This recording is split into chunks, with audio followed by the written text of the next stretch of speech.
Nizamabad urban నియోజకవర్గ ప్రజలకు CMRF చెక్కులు 65 చెక్కులు 27,51,200 రూపాయల వర్తుల చెక్కులు రావడం జరిగింది.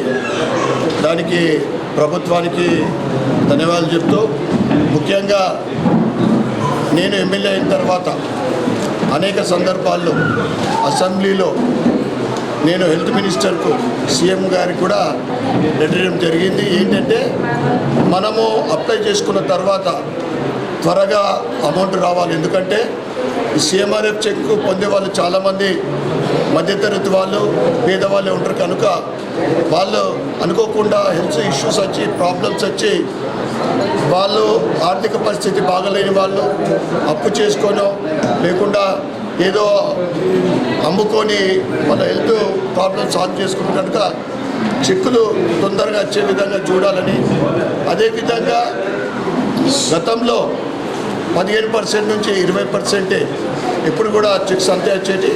ఇప్పుడు కొన్ని చెక్కులు అమౌంట్ ఎక్కువ మొత్తం రావడం జరుగుతూ ఉంది. మొత్తం మీద ఓవరాల్గా ఏదైతే అప్లై చేస్తారో 50% అమౌంట్ సీఎంఆర్ఎఫ్ చెక్కులు రావాలని అప్లై చేసిన దాంట్లో నేను ప్రభుత్వాన్ని కోరుతా ఉన్నా. ఎందుకంటే చాలామంది వీళ్ళు ఇన్సూరెన్స్, ఎటువంటి ఇన్సూరెన్స్ అప్లై చేసుకున్నారు, హెల్త్ ఇన్సూరెన్స్ లేదు వీళ్ళ దగ్గర. అందుకోసమే వీళ్ళు సీఎంఆర్ఎఫ్ చెక్ అప్లై చేసుకుంటారు. ఎక్కువ అమౌంట్ రావాలి, త్వరగా రావాలని నేను ప్రభుత్వాన్ని మరొకసారి నేను కోరుతా ఉన్నాను. భారత్ మాతకి జై. 78,000 ఖర్చు అయిందండి. మేము అప్లికేషన్ ఇస్తే 40% 24,000 ఇచ్చిందండి. గత ప్రభుత్వం 1 year 9 months 8 months వస్తుండే, ఇప్పుడు 3 months లోపల వచ్చిందండి. ధన్యవాదాలు మోదీ గారికి, మన సూరన్న గారికి, అరవింద్ గారికి, అందరికీ నమస్కారాలండి. ఈ ప్రభుత్వం ఇలాగే కొనసాగాలని మేము మన సమాచారం కోరుతున్నాం.